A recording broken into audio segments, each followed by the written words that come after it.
Welcome, everyone, to the second episode of The Artist Well, American Edition. Today, we're coming to you from, I'm in Austin, Texas, and our artist, Jennifer Gunlock, who's in LA. So, welcome, Jennifer. I'm going to introduce her real quick. Based in Los Angeles, Jennifer received a master's in art at California State University, Long Beach in art, and and among many accomplishments, she is a recipient of the Pollock-Krasner Foundation grant. Her work is also in multiple collections, including the Laguna Art Museum in Laguna Beach, California. Her work combines photo collage with drawing and sometimes video animation to create landscapes featuring structures such as oil wells and cell phone towers disguised as trees as a commentary on humanity's impact on the environment. So, welcome, Jennifer. You. Okay, so I wanted to start talking today and just hear a bit more about you behind the art and your story to get to where you are today. Yeah, and you're in LA, and that's where you've been. I grew up in the suburbs of LA County, Hmm. and so this is where I'm from. And yeah, in my slideshow, I'll kind of talk about the landscape that has informed my work. I'm over in my 50s, and so I've spent, over the decades just watching the city grow, the suburbs stretch out into the landscape. And just watching the landscape change and shift, and then now climate change and things like that. And so those are the primary factors that are informing my work. Yeah. Wow. So you've really seen it kind of change and be, yeah, replaced by city. Yeah, how about downtown LA as well? Like the whole city, like yeah, it's just really changed a lot over the Yeah. past. I'd say like in the last just 10 years, I've watched like more skyscrapers just sprout up. I call them like weeds in the wintertime. Like our Great. in our climate, the winter is the rainy season. And so when we have heavy rains, there are new desert plants. There are, even invasive plants that are just sprouting up suddenly in the landscape. So when Yeah. downtown has these new skyscrapers just they growing so fast, like within months, a giant skyscraper pops up. It's like new weeds. And so, yeah, the shape of that skyline has just changed dramatically, like in a decade. And so that was really a wild thing to see. Yeah, that's pretty crazy. And so in your beginning of your art career, you went to Cal State in Long Beach, and that was where you went for your grad school. Um, Yeah.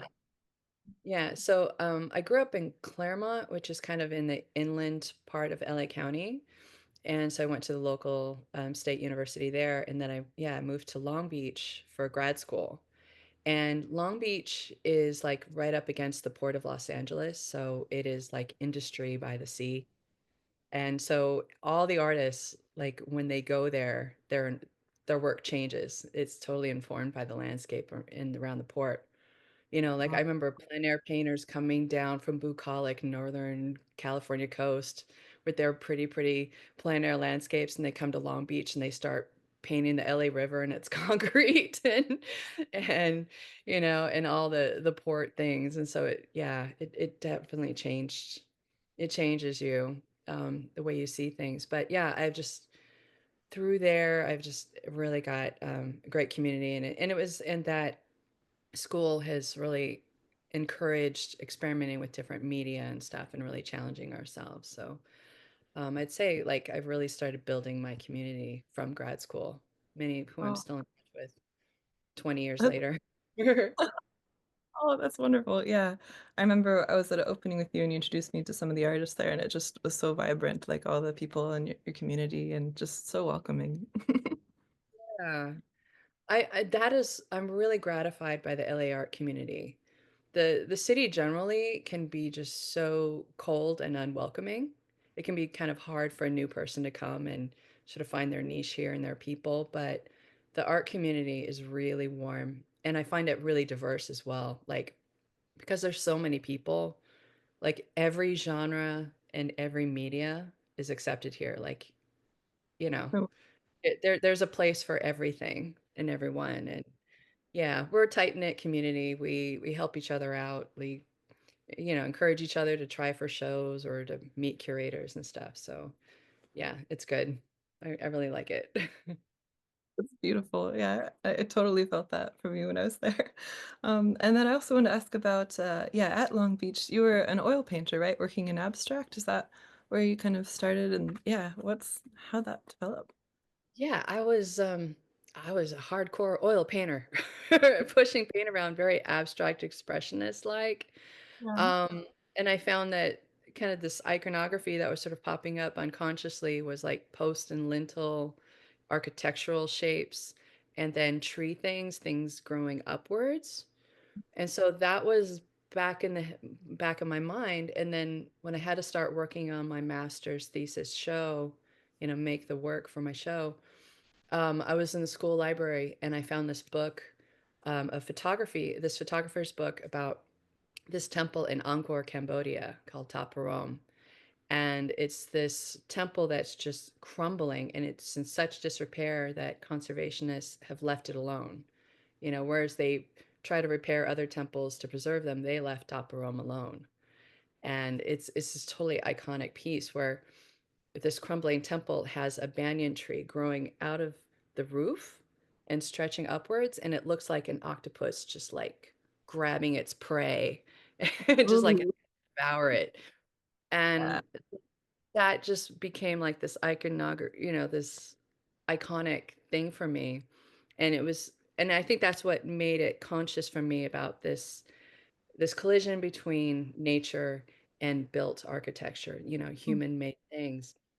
Yeah. And then after and then when I graduated, I didn't have an art studio anymore. I had just my apartment and I couldn't work in, oil and stinky things.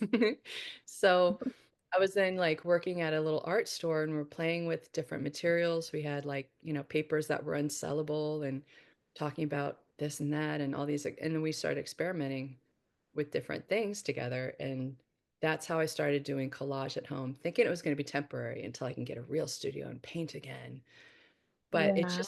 it stuck. And over the years, it just started to become my language, like transfers and collage and then drawing on top of it and manipulating images.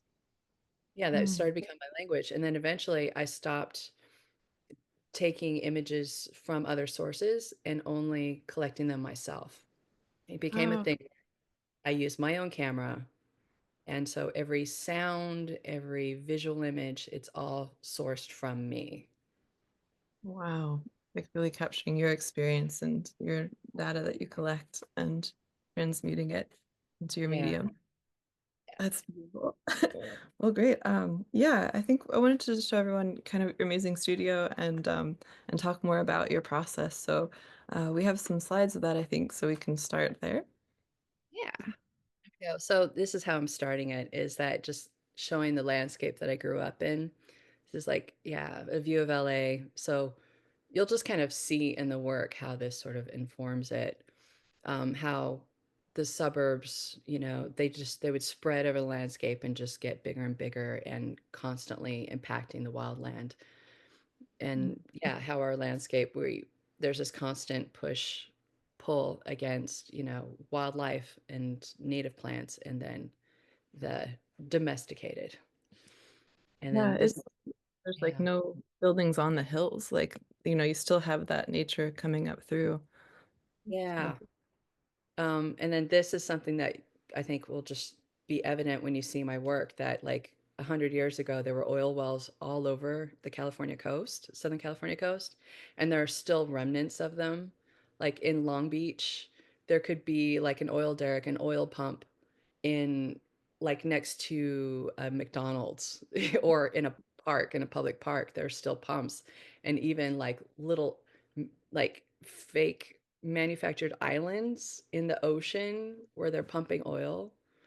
And so this also reminds me of downtown LA with the skyscrapers growing. So there are these alien things growing out of the landscape. yeah. And then here we got a cell phone tower disguised as a palm tree. It's a really convincing palm tree. Yeah, right. Yeah. So here I am in my studio. I decided to put slides in because my studio is a boring little space. It's like a beige little corner of a one-room apartment. So like I'm sitting on my bed and I just look across the room and that's the studio. So this is me working on a giant piece I made just 2 years ago. And normally in that room, you'll see like stacks and stacks of panels up against the walls, and my tools and things. So it tends to be a more crowded space than you see in this picture. But when I'm working large like that, I have to push everything into the other part of the room. That Um, covers the. yeah, so sometimes I work on the wall and then sometimes on the floor. Mm.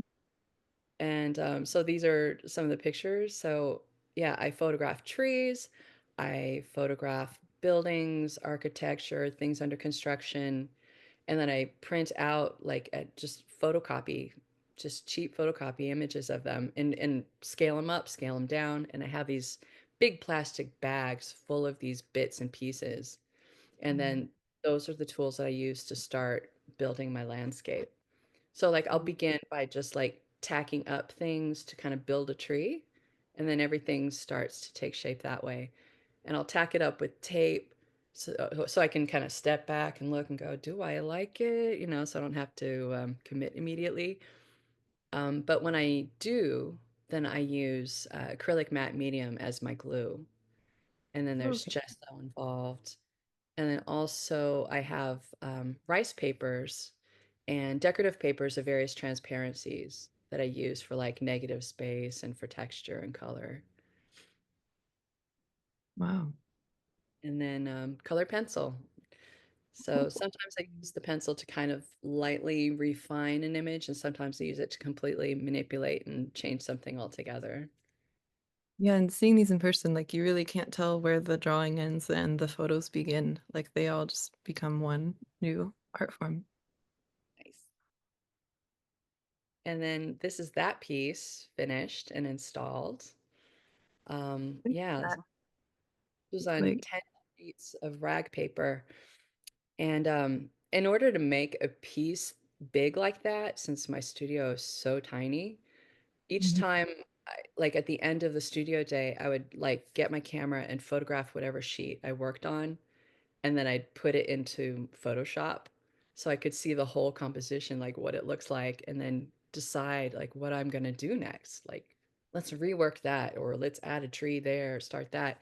And so, yeah, it was extra laborious because I have this extra step of having to take pictures and Photoshop them to see what's going on. Oh, yeah, just to see the whole image at once because you're only working on each section. And I Great. didn't see this whole thing up on a wall until after I shipped it to this school for a solo show, and they put it up for me.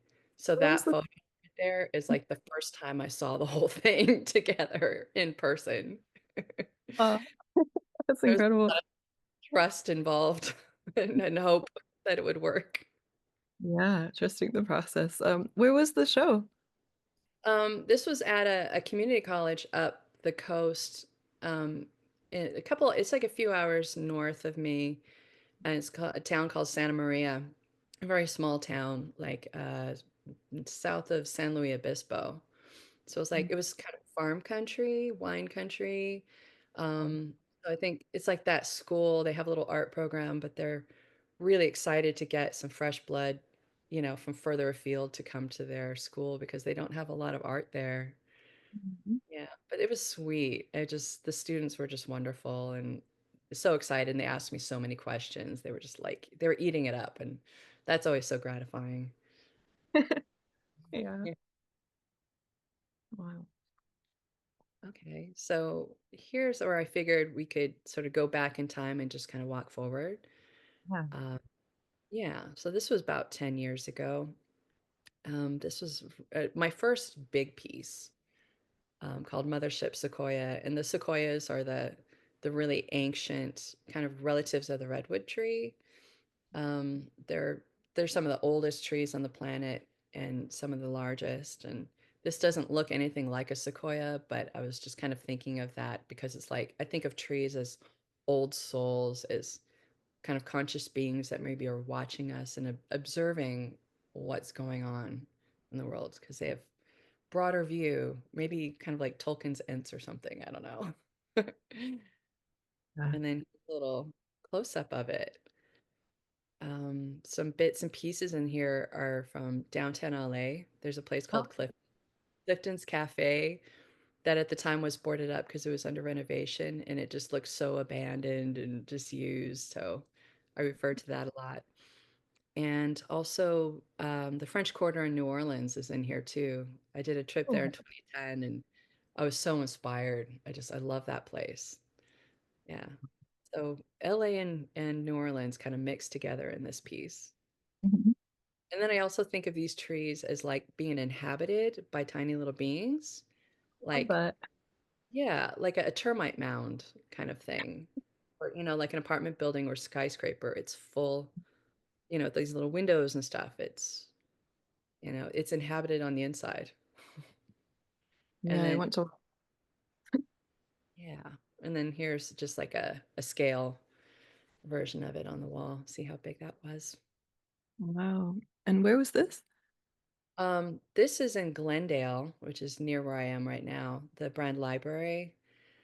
Great. And yeah, it's a great space. They have like really gorgeous shows there. Yeah, I love seeing that one interact with one on the back wall, like the scale, and it really Yeah. holds the. Oh, great. Um, so hope I'm not going too long. Mm. So yeah, and this is a really groundbreaking project that I was working on in 2014, 15. Um, I was invited to participate in this project called Fires of Change, where a group of 10 artists and a poet, we were sent to Flagstaff, Arizona, which is high elevation in Arizona. It's a forest. It looks very Oregon up there, and Ponderosa Pine Forest. And we were sent to the Grand Canyon for a few days on the North Rim, and we did this what was called a fire science workshop, where fire scientists, fire managers, they would take us to various spots where there were past wildfires, and they would talk about how they were handled. Was there a prescribed fire before? Was there not? Was it successful? Was the fire kind of doing its job, or was it overwhelming and just decimating everything? Because fire is an integral part of the landscape, like here in California. It does belong here, but with fire suppression, with invasive species of plants, they're enormous superstorms. They're not behaving like they're supposed to anymore. So we were taking on this workshop and learning about the politics of fire management and the science and all these things. And then we were given a stipend and a year to make a piece for an exhibition in Flagstaff. And so these were references that I ended up using in my project. On the right is an aspen tree. It was an aspen forest that was completely decimated. And I thought of these bare aspens like resembling cell phone towers in a way. And Yeah. then on the left is a ponderosa pine tree that was burned. And then yeah, the ponderosa pine tree on the left. I thought of these blisters as like resembling windows in a skyscraper. So I was metaphorically thinking of that and like of the termite mound thing again.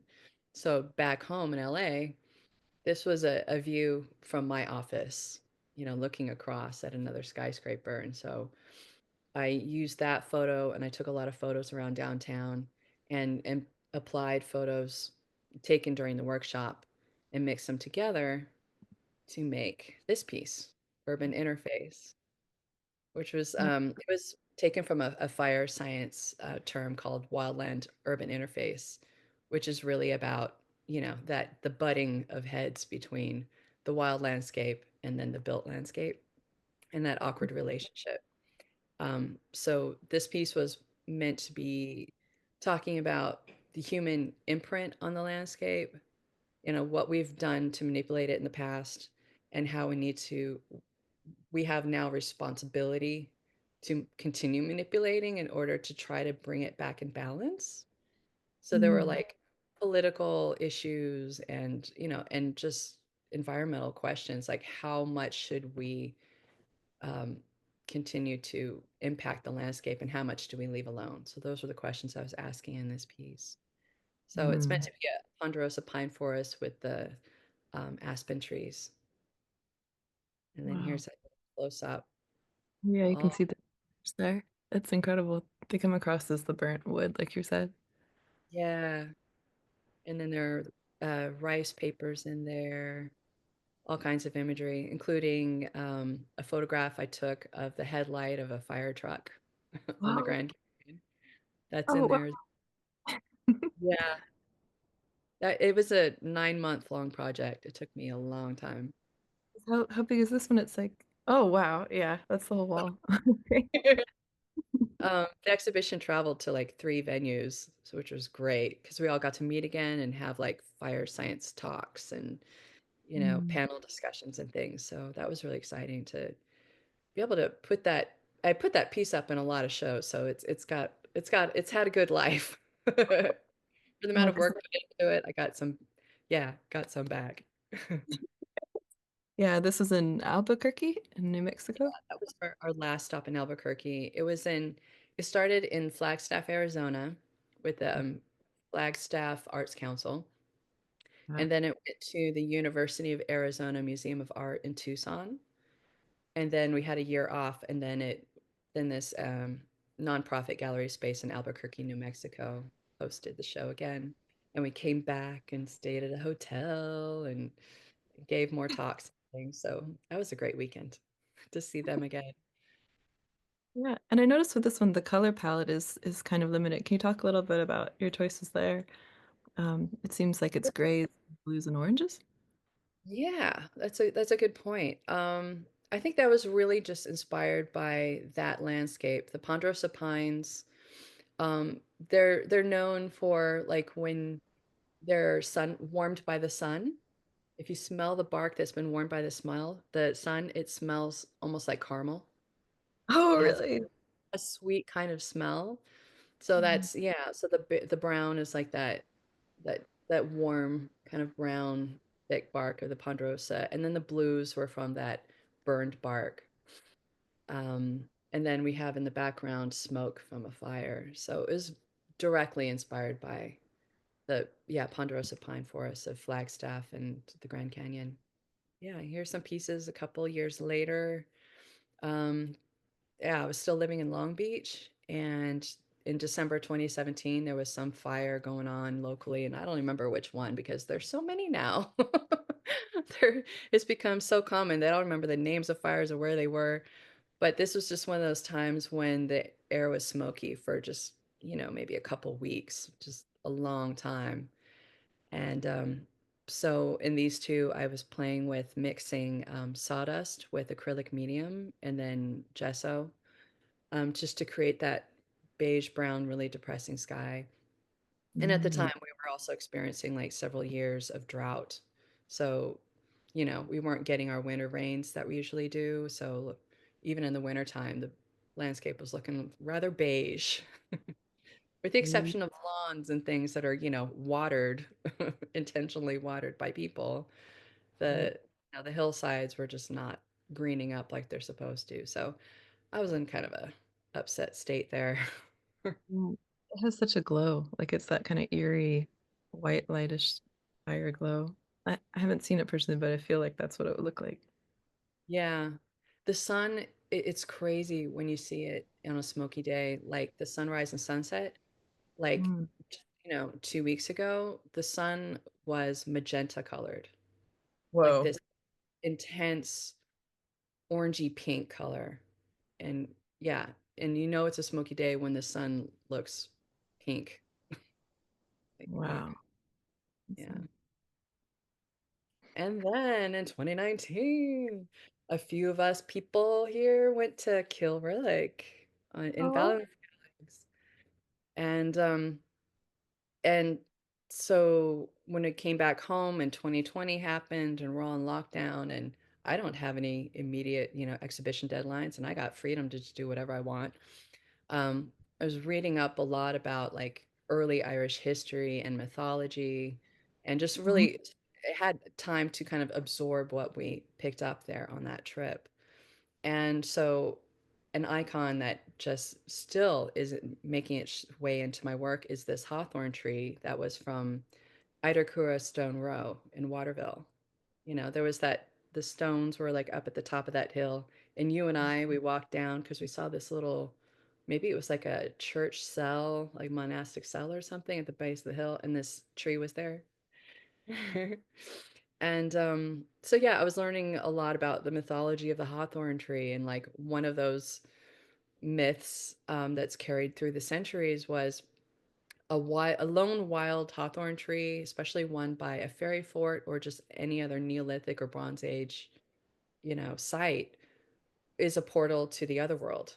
And if you let your cows graze around it, if you trim it, if you cut it down, the fairies will come after you. So there's like this old, an old taboo against messing with them. You give them their space, and I love that because we don't revere our trees enough. We don't, in our Western culture, we own everything and dominate everything. It's like we don't give them enough respect, and I think I take it from like Native American perspective about that we're all family.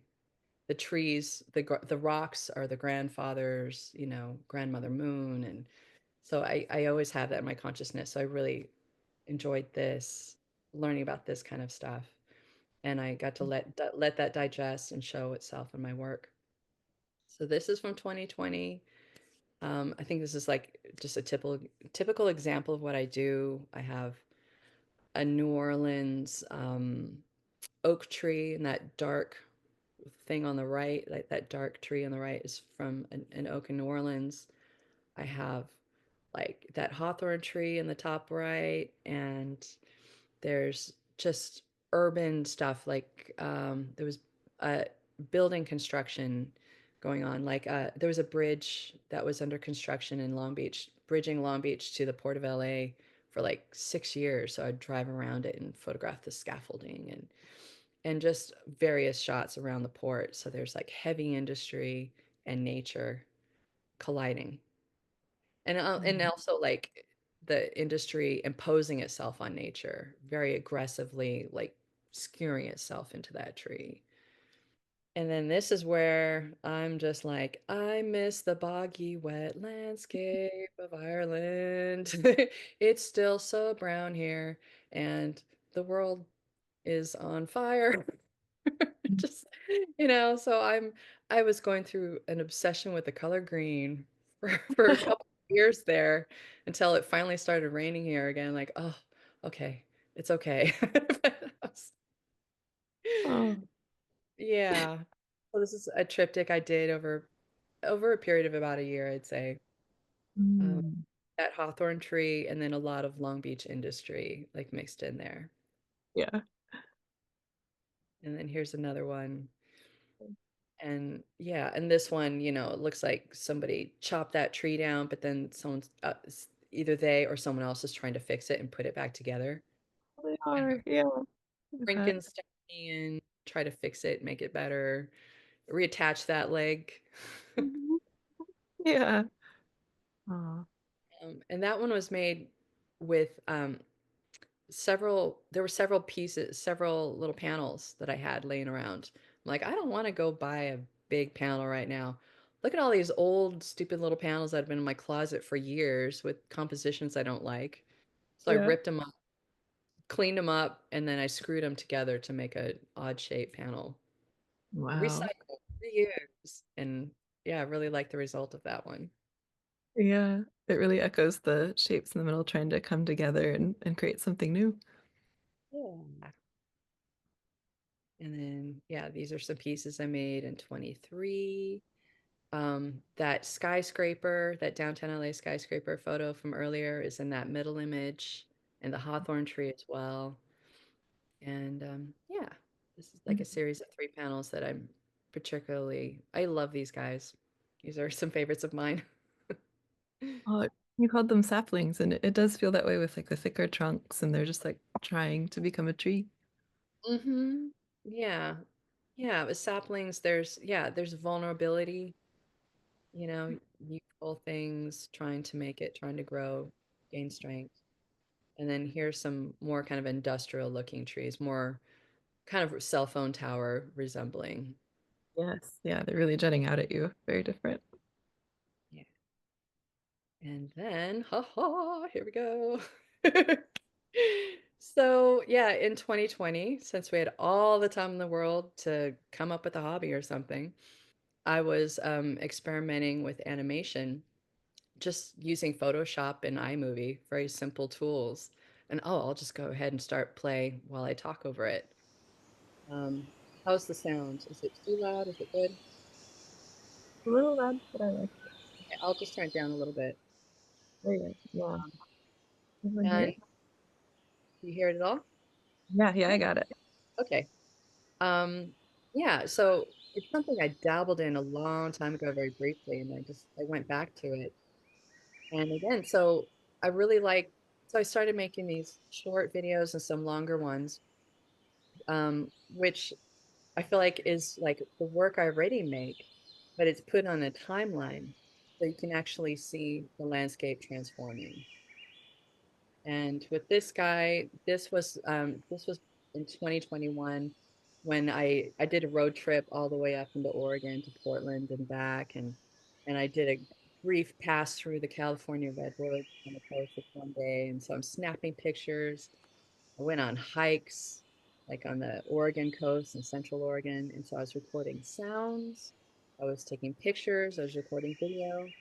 So back at home, I was just kind of yeah, celebrating the Pacific Northwest and, again, trying to make something that is like a prayer to, preserve those places, not put them down. Just like in Oregon, especially there, with um, the logging industry and with housing development, it can be really heartbreaking to see lots of bald patches where there should be trees.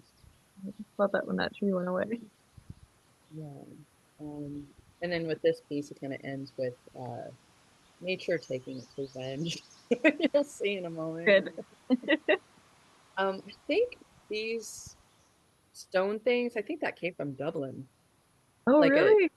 a corner of a building in Dublin, and I just like took it like a chunk of a picture of it and just kind of stacked it and stacked it and stacked it to make a column.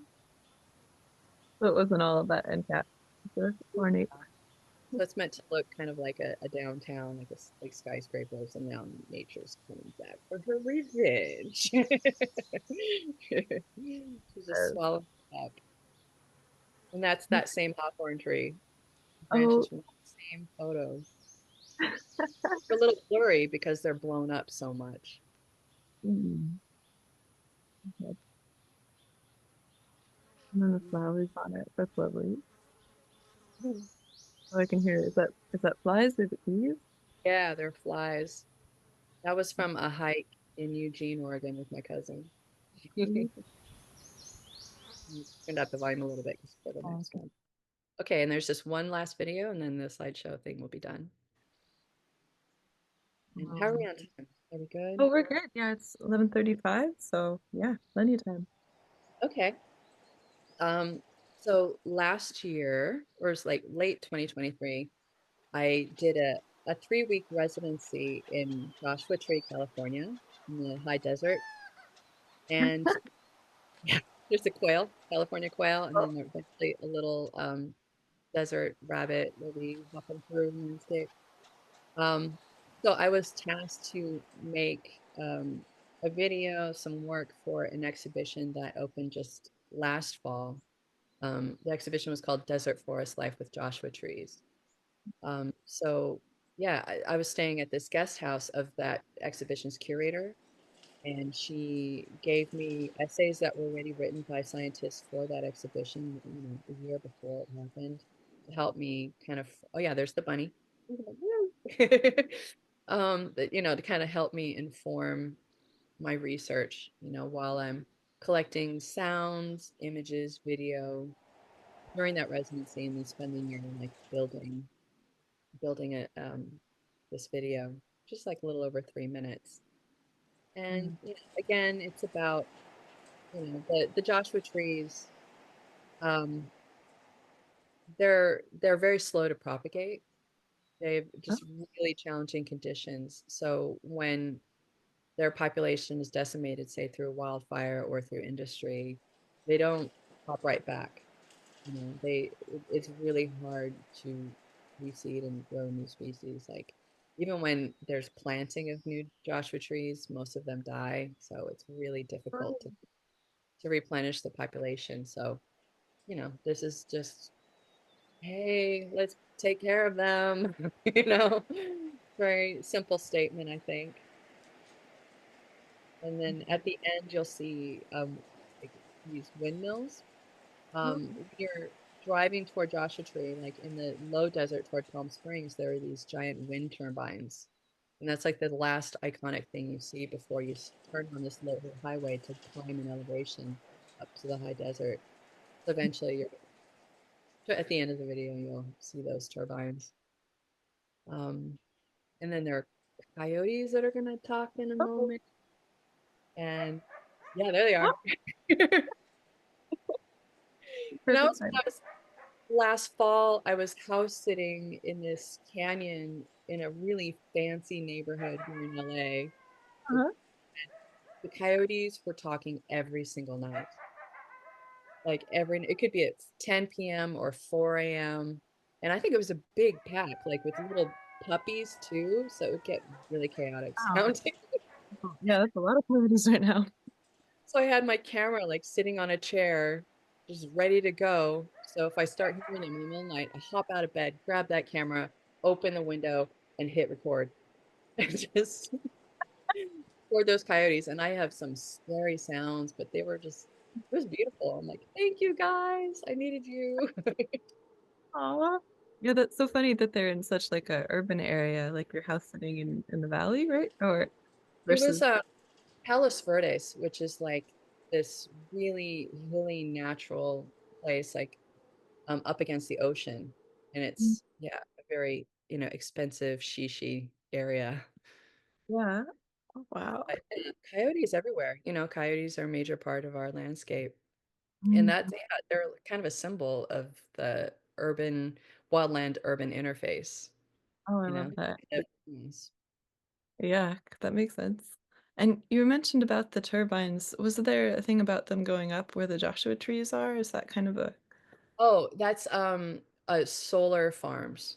Oh, Yeah, this is like a big debate going on right now where I mean solar panels on houses are great, but now there's this industry where they would be clearing away a whole vast chunk of land of desert and then putting up just whole field of solar panels. And so there are areas where there are Joshua trees where they're clearing the trees to put up the solar panels. So solar energy, yay, but do we have to do it that way? Do they have to be sacrificed? So yeah, that's a big issue going on right now. wow, that's so sad just knowing now about how the Joshua trees take so long to propagate. I had no idea. That's so— Yeah. Mm. But well, thanks for sharing all of your work. Like just seeing throughout, there is that kind of Frankensteinian feel where they're combining and becoming something new that I feel. It's really sad when I see the videos. Like it's beautiful and invites me in, but then I'm sad and I really feel the trees disappearing as they become something new, interweaving with the man-made structures. So it really invites me in a powerful, bittersweet way. So thank you. Yeah. Well, cool. Well, it's 41 after. I guess we can open it up to questions if anyone has any thoughts or wants to know anything more. Oh, and before we do, Jennifer, what do you have going on next? Right. What do I have going on next? Yes, so next month I have a solo exhibition at California State University Humboldt, which is the far northern California coast up in Redwood country. Oh, they're flying me up there for a week. I love it. They already have my art and they're gonna start installing next week and they're gonna fly me up there. And so I'll give a talk at the opening and I'll be visiting the students' art studios, talking to them, maybe giving critiques and things like that, and go hike through the redwoods and like, do my thing, do my research. And the curator's hoping to connect me with like a local scientist. They have a fire science program up there. Oh, So hopefully I'll be able to get some chats with some of them while I'm up there. that's exciting. Yeah. And then after that, in April, early May, I'll be doing a 6-week residency at UCross in northern Wyoming, Yay! Oh my gosh. near That's where you were, Gentile. neighbors across the fence. Oh, I can't wait to see what happens there. Oh, that landscape in your work. Great. I mean, residencies are so great because like time stands still and you can really immerse yourself in your work or whatever your thinking is behind the work. You're not distracted by other things. And I like to have the landscapes that I'm in to inform my work. You Yeah, know, yeah, if you learn about their history, their ecology, their ecological issues going on, yeah, it really helps. It teaches me things, and then yeah, it helps. I think it helps my work mature. yeah.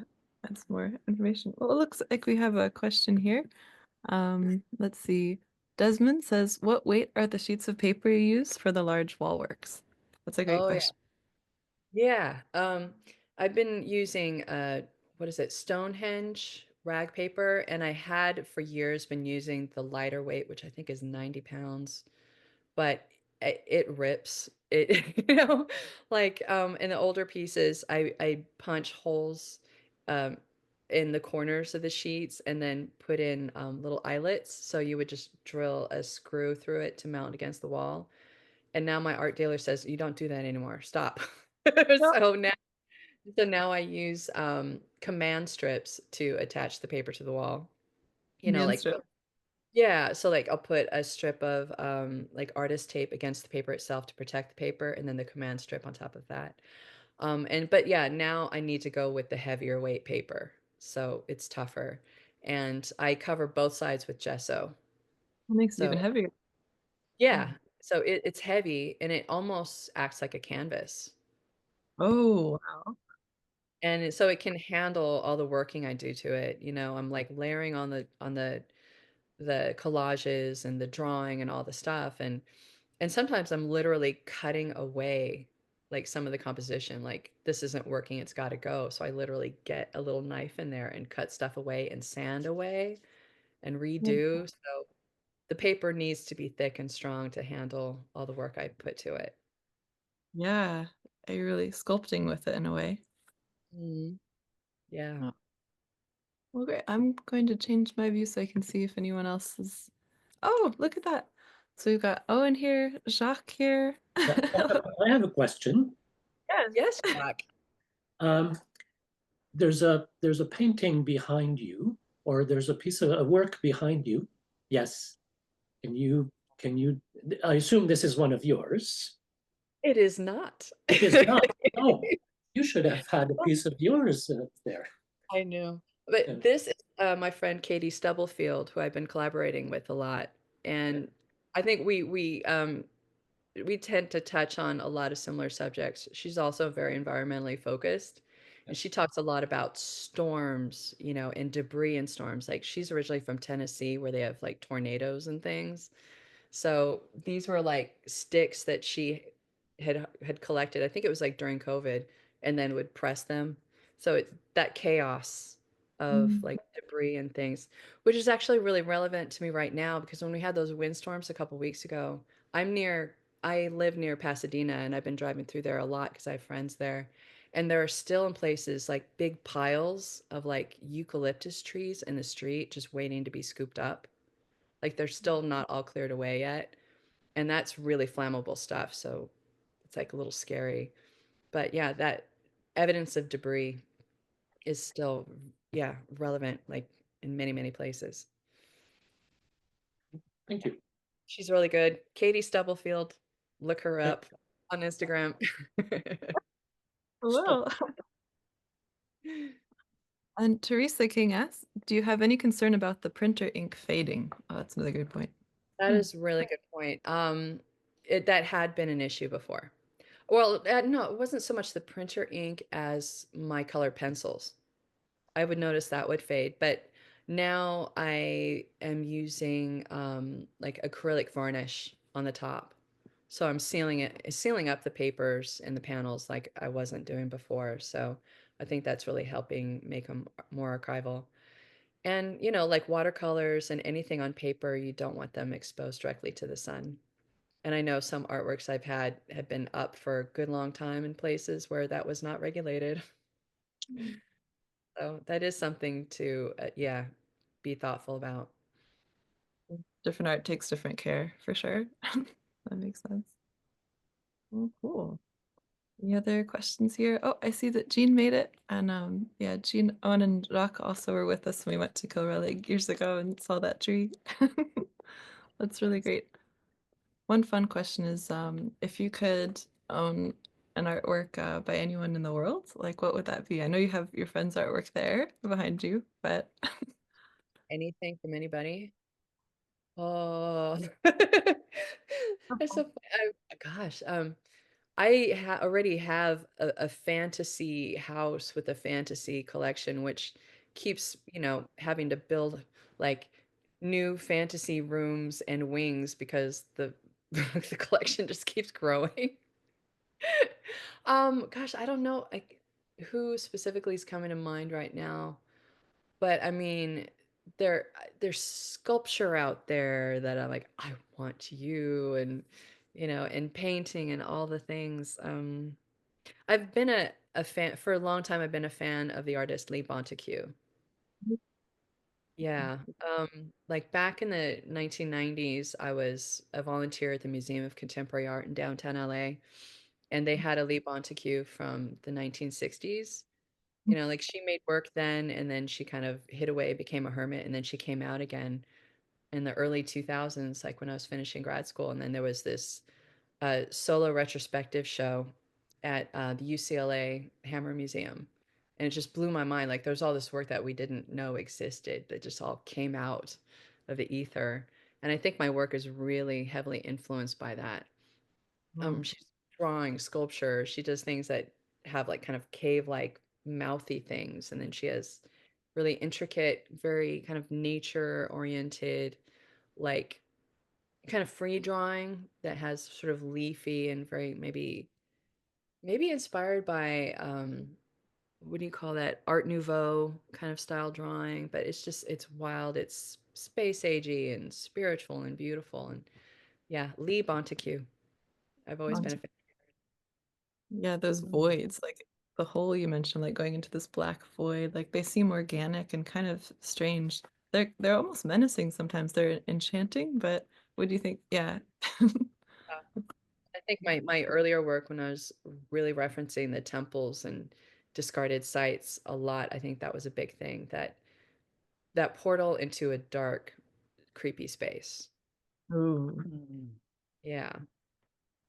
wow.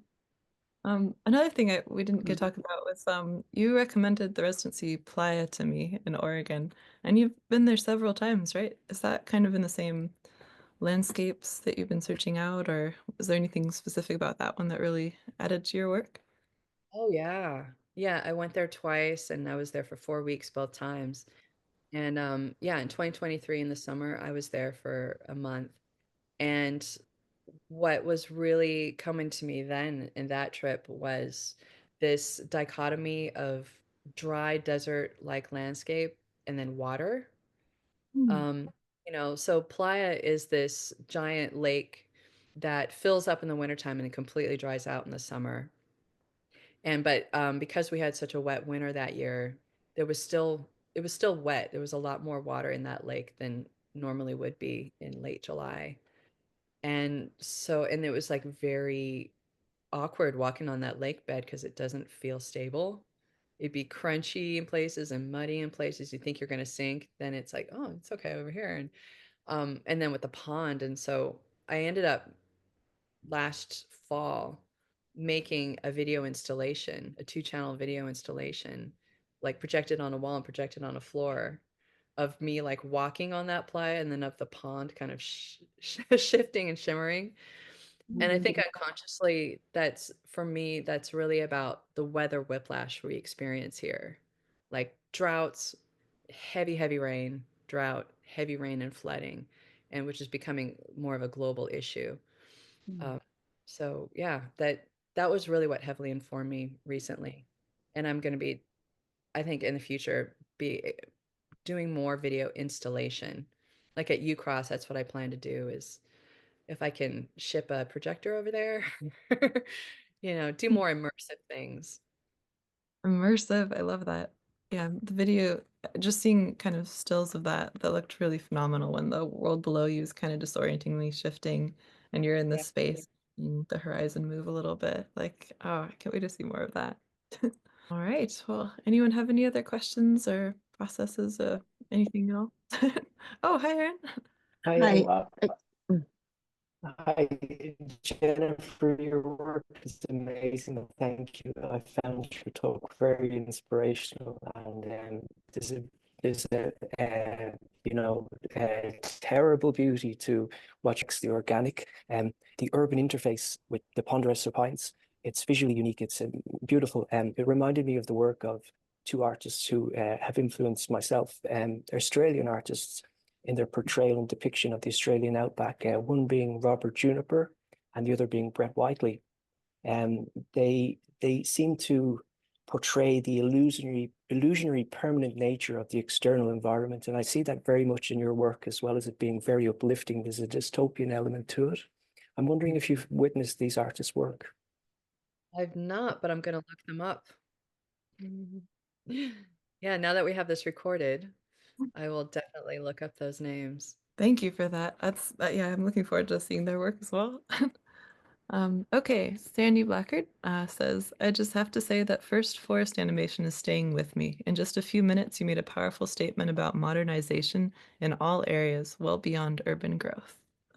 Thank you. Thank you. Hi. I just wonder, can you hear me? Yes. Yeah. I just wanted to say that your work is very inspiring.